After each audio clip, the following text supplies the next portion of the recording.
안녕하세요. 네, 저 김남원 목사입니다. 지금 한국교회는 한국 사회로부터 혹독한 비난과 조롱을 받고 있습니다. 이로 인해 많은 신자들이 교회에 속한 교인임을 부끄러워하면서 자기의 신앙 정체성을 드러내지 않는 은닉된 신자로 전락하고 있습니다. 이는 한국교회의 어두운 미래를 경고하는 참으로 심각한 현상입니다. 한국교회가 이 지경에 이르게 된 데는 누구보다 목회자의 책임이 크다고 생각됩니다. 1992년 장로회 신학대학을 졸업하고 교육자가 되어 30년 가까이 한국교회 강단에서 신앙을 성을파해온 저도 작금의 상황에 대한 책임을 피하기 어렵겠죠. 한국교회에서 설파되고 있는 신앙을 살펴보면 세속주의 신앙과 통합주의 신앙 그리고 복음주의 신앙 등 세 부류로 나누어지는 것을 볼 수 있습니다. 한번 그림을 보시죠. 우리가 이 세 신앙을 서로 크게 다른 신앙으로 생각하기 쉬운데요. 그림에서 보는 바와 같이 이 세 신앙은 차이보다는 공통점을 많이 갖고 있는 유사한 신앙입니다. 보시죠. 세 신앙은 모두 타계적 구원을 신앙의 궁극적인 목적으로 삼고 있죠.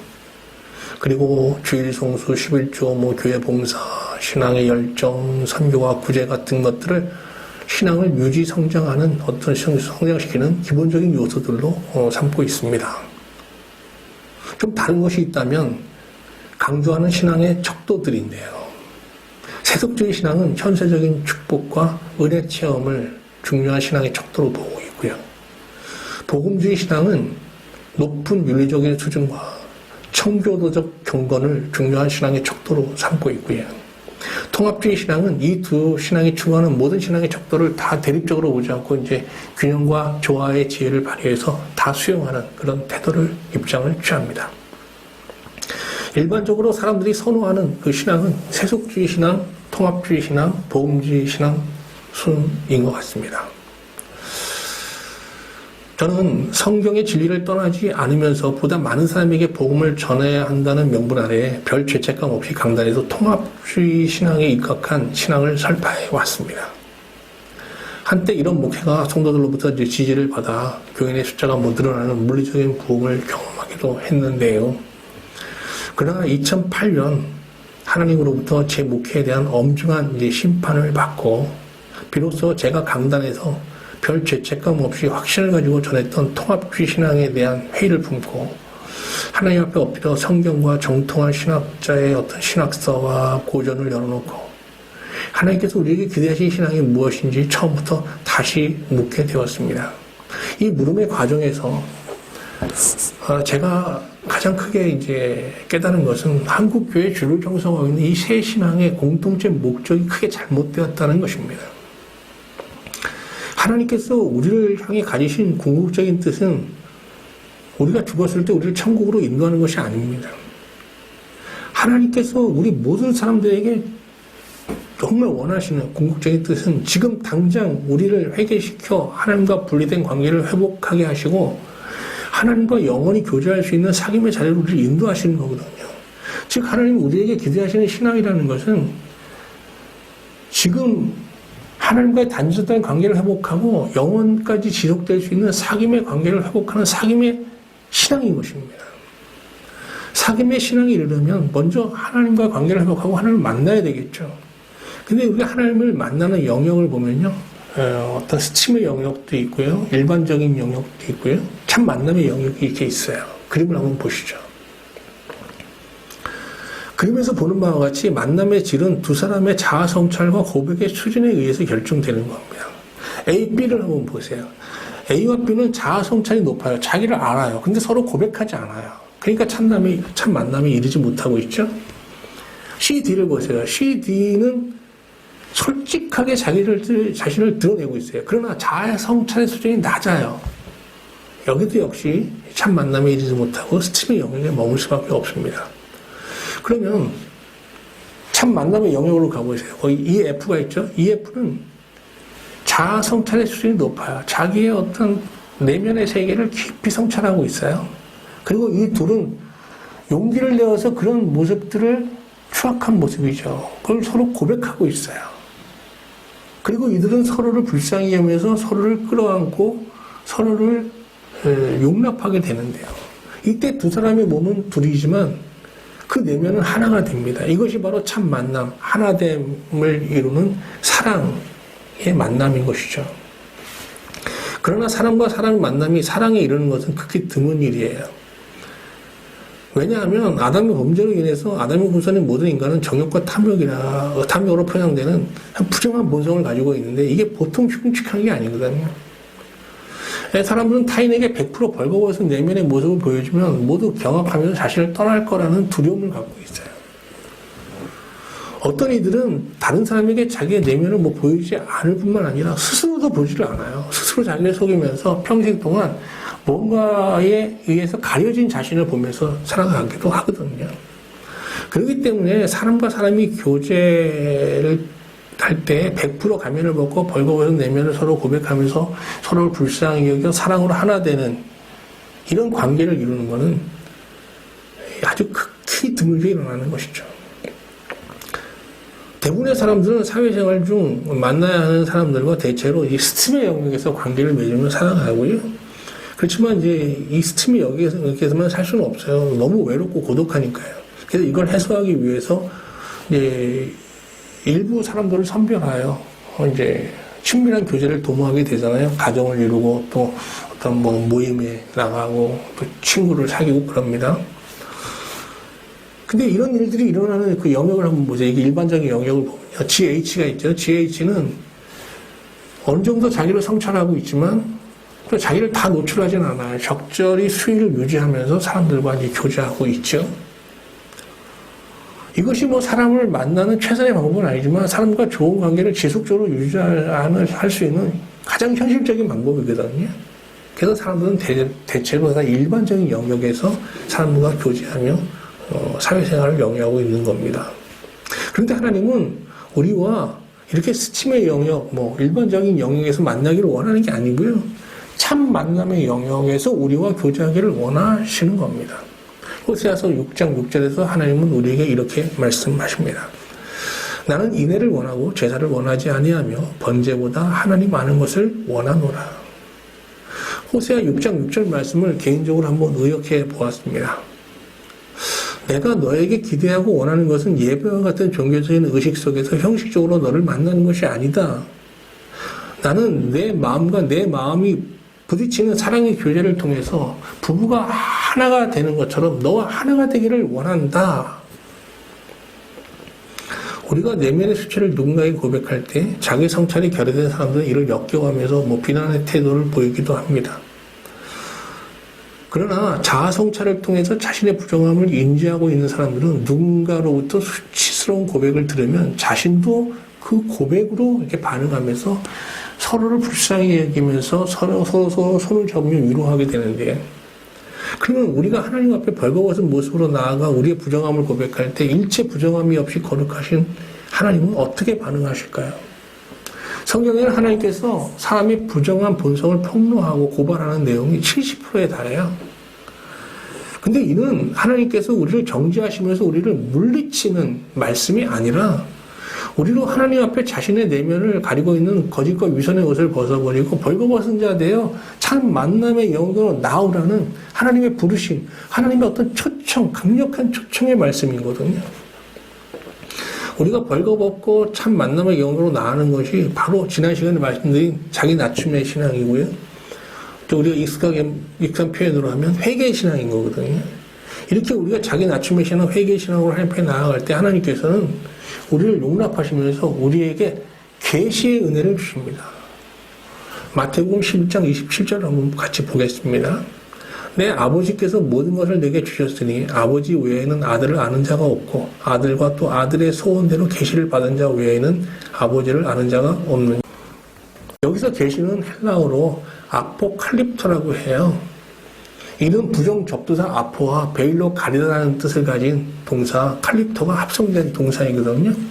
그래서 아포칼립토 하면 어떻게 되겠습니까? 그 뜻이 가리고 있던 베일을 벗고 자기를 나타내다가 됩니다. 하나님께서는 무엇인가로 자기의 본성을 가리고 나오는 자들에겐 하나님도 베일로 자기를 가리시면서 자기를 숨기십니다. 그러나 우리가 지금까지 살펴본 바대로 우리가 우리를 가리고 있던 무화과나무 잎으로 만든 어떤 위선의 옷을 벗어버리고 벌거벗은 대로 나가면 하나님께서도 자기를 가르치고 있던 베일을 벗어버리시고 자기를 나타내 주시는 겁니다. 여기서 참 만남이 성사되는 거죠. 그러므로 사람들이 정말 하나님을 알려면 먼저 자기를 은폐하고 있는, 자기 내면을 가지고 있는 가면, 거짓의 옷, 위선의 옷을 벗어버려야 되는 거거든요. 이걸 벗어버리지 못한 상태에서 뭐 성경을 연구하고 묵상하고 기도를 하고 신학을 공부하고 신앙서적을 탐독해도 하나님은 영영 알 수 없는 신비의 하나님, 베일을 쓰신 하나님으로밖에는 이제 알 수 없는 겁니다. 그러나 허물이 많고 하나님을 아는 지식이 부족하고 신앙심이 좀 떨어지더라도 자기의 낮춤의 신앙으로, 회개의 신앙으로 하나님 앞에 벌거벗은 자 되어 하나님 앞에 나아가면 하나님께서는 그에게 자기를 나타내시는 계시의 은혜를 주시는데, 하나님께서 주시는 계시의 은혜는 세 단계를 통해서 주어지게 돼요. 먼저는 복음을 계시해 주시고요. 그리고 복음을 믿는 자들을 사귐의 자리로 부르셔서 거기서 자기를 진짜 나타내시는 진정한 계시의 은혜를 베풀어 주시고요. 또 우리가 신자가 일상생활에서 계명에 복종하는 삶을 살려고 할 때 그때 수시로 자기를 계시해 주시거든요. 먼저 복음을 통한 계시부터 한번 살펴보도록 할게요. 아담과 하와가 타락했을 때 하나님께서는 그들을 구원하시기 위해서 이제 아들을 통해 그들을 구원하실 계획을 세우셨는데 이것을 복음이라고 하는 겁니다. 아들을 통해서 이제 우리를 구원하시는 계획이기 때문에 아들의 복음이라고도 하고요. 근데 우리가 이제 이 복음을 접하는 것은 사실 이게 전승된 복음을 접하는 거예요. 이 복음을 왜 전승된 복음이라고 하는가 하면, 이 복음은 예수 그리스도를 통해서 완성됐잖아요. 그것을 제자들이 보고 우리에게 전해주는 거예요. 그래서 우리가 이제 제자들이 전해주는 복음을 이제 뭐 성경을 통해서, 신앙서적을 통해서, 설교를 통해서, 성경 공부를 통해서 이제 배우는 거 아니에요? 이게 다 전승된 복음이에요. 복음을 믿을 때 하나님께서는 신자의 어떤 우리 안에 있는 아담의 본성을 죽이고 예수 그리스도를 통해서 이제 새 본성을 회복시키는 거듭남의, 우리 본성이 다시 태어나는 거듭남의 은혜를 베풀어 주시는데, 이 전승된 복음을 믿을 때 이런 거듭남의 역사가 일어나는 건 아니에요. 이 거듭남의 역사는 계시된 복음을 통해 믿을 때, 계시된 복음을 믿을 때 일어나는 거거든요. 그러니까 우리가 이 심판의 끄트머리의 자리에서 벌거벗은 자 되어 하나님 앞에 나아갈 때 하나님께서 이 복음을 계시해 주시는데, 이 계시된 복음을 우리가 믿을 때 우리 안에 이런 거듭남의 역사가 일어나게 되는 겁니다. 신자가 계시된 복음을 믿을 때 그 내면에서 일어나는 거듭남의 역사는 우리가 이제 복음을 믿은 후에 세례를 받게 되는데, 이 세례 의식의 세 장면으로 잘 설명됩니다. 세례는 원래 침례죠. 침례를 보면요, 세 단계로 진행되잖아요. 먼저는 물에 들어가는 거예요. 이건 예수 그리스도와 함께 신자가 함께 죽는 것을 뜻하는 거, 십자가에 못 박혀 죽는 것을 뜻하고요. 그 다음에 이제 3초간 물에 머물게 되는데, 이것은 예수 그리스도와 함께 신자가 같이 장사되는 걸 뜻하는 거고요. 그리고 이제 세 번째로는 이제 일으킴을 받게 되는데, 물에서 이것은 이제 죽은 자 가운데서 예수님이 부활하신 것 같이 신자도 다시 새 존재로 거듭남을 보여주는 거예요. 이제 우리가 계시된 복음을 믿을 때 예수 그리스도께서는 그들의 타락한 본성을 가지고 십자가에 달려 그 몸과 함께 우리의 타락한 본성을 십자가에 못 박으시게 됩니다. 이걸 이제 경험하게 되는 거고요. 그리고 이제 예수님은 무덤에서 장사되셨는데, 이 무덤에서 신자가 받아야 될 죄에 대한 형벌, 곧 죽음과 지옥 심판을 다 경험하시게 되는 거거든요. 그래서 인간의 모든 그 죄에 대한 형벌을 없음이 되게 하시는 거예요. 그리고 부활하실 때 그냥 부활하시는 게 아니라 우리에게, 자기를 믿는 자들에게 그리스도의 본성을 다시 넣어줄 수 있는 권세를 갖고 부활하시게 되는 겁니다. 로마서 6장 3절 4절 말씀을 보겠습니다. 그러므로 우리가 그의 죽으심과 합하여 세례를 받음으로 그와 함께 장사되었나니 이는 아버지의 영광으로 말미암아 그리스도를 죽은 자 가운데서 살리심과 같이 우리로 새 생명 가운데 행하게 하려 함이라. 예수님은 죽은 자 가운데서 부활하시면서 우리에게 여기서 새 생명이라는 건 그리스도의 본성이거든요. 우리가 아담과 하와가 타락하면서 상실했던 하나님의 형상, 사랑과 복종이라는 그리스도의 본성, 이걸 다시 우리 안에 넣을 수 있는 권세를 가지고 부활하신 것입니다. 그래서 우리가 신자가 계시된 복음을 믿을 때 옛 본성이 그리스도와 함께 십자가에 못 박혀 죽고 우리가 받아야 될 모든 형벌로부터 사함을 받으면서 나아가 예수 그리스도로부터 새 본성을 받는 이런 거듭남의 은혜를 경험하게 되는 겁니다. 세례 의식에 나타난 거듭남의 이 은혜에 대해서는 다음 시간에 좀 더 자세히 말씀드리도록 하겠습니다. 근데 이제 하나님께서 주시는 계시의 은혜는 여기서 끝나는 게 아니에요. 이제 새 생명으로 거듭나신 자는 그리스도를 힘입어 이제 하나님 앞에 나아갈 수 있게 되었잖아요. 이때 하나님은 이 거듭난 신자를 하나님의 보좌 앞으로 부르시면서 비로소 베일을 벗으시고 신자에게 자신을 나타내시는데, 이게 이제 하나님의 얼굴을 이제 우리가 드러낸다. 하나님의 영광을 나타내신다. 하나님의 사랑을 나타내신다라고 하는 거죠. 이때 신자는 하나님 나라의 이 기쁨을 만끽하게 되는 겁니다. 그래서 그는 이 세상에 살면서 하나님과의 이때 사귐에 수시로 하나님의 보좌 앞에 나가 하나님과 사귐을 갖는데, 이 사람들은 이제 이 세상에 살지만 하나님 나라를 미리 맛보는 영원의 현재를 살게 되는 거죠. 하나님의 이 계시의 은혜는 여기서 또 끝나지 않아요. 이 계시의 은혜는 이제 신자의 일상적인 삶에서도 이제 수시로 이제 재현되게 되는데요. 신자가 일상의 삶 속에서 경험하는 계시의 은혜는 이렇습니다. 하나님 나라의 은혜를 맛본 신자는 하나님의 은혜에 이제 보다 세상에서 하나님의 계명에 복종하는 책임적인 삶을 살고 싶어 해요. 그런 강한 욕구가 일어나요. 그러나 은혜의 빚은 자로서 이제 하나님의 계명에 복종하며 산다는 것이 쉬운 일이 아니잖아요. 구약에 보면 정말 우리가 뭐 지키기 힘든 계명들이 너무나 많잖아요. 그런데 예수 그리스도께서는 신자의 이런 어려움을 아시고 구약의 그 많은 계명들을 단 하나의 계명으로 통합시켜서 새 계명으로 주셨습니다. 새 계명을 볼까요? 요한복음 13장 34절인데요. 새 계명을 너희에게 주노니 서로 사랑하라. 내가 너희를 사랑한 것 같이 너희도 서로 사랑하라. 요한복음 15장 12절에서도 또 반복하시는데요. 내 계명은 곧 내가 너희를 사랑한 것 같이 너희도 서로 사랑하는 이것이니라. 저는 하이브리드 카를 몰고 있는데요. 이 하이브리드 카에는 이제 가솔린 엔진과 함께 모터 엔진이 보조 엔진으로 부착되어 있어요. 그래서 운전 중 계기판을 보면 지금 차가 가솔린 엔진으로 가고 있는지 모터 엔진으로 가고 있는지 쉽게 식별할 수 있어요. 신자의 내면에도 하이브리드 카와 같이 신자의 삶을 가동하는 엔진과 같은 본성이 두 개가 있잖아요. 하나는 우리가 땅에서 받은 아담의 본성이고요. 다른 하나는 예수 그리스도를 믿을 때 위로부터 받은 그리스도의 본성이죠. 우리가 이제 일상의 삶을 살 때 새 계명 없이 살면요, 지금 내가 아담의 본성으로 살고 있는지 그리스도의 본성으로 살고 있는지 이게 식별이 잘 안 돼요. 근데 새 계명을 의식하며 사는 신자는요, 새 계명이라고 하는 이 계기판을 통해서 지금 내가 어떤 본성으로 살고 있는지 비교적 쉽게 식별할 수 있게 돼요.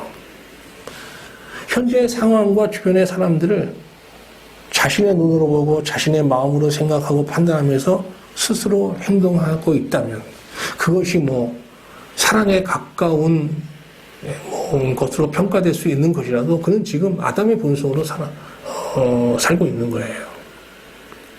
반대로 현재의 상황을 현재 상황과 주변의 사람을 그리스도의 눈으로 바라보고 그리스도의 마음으로 생각하고 판단하면서 뭔가 행동하고 있다면 지금 그는 그리스도의 본성으로 사는 것이죠.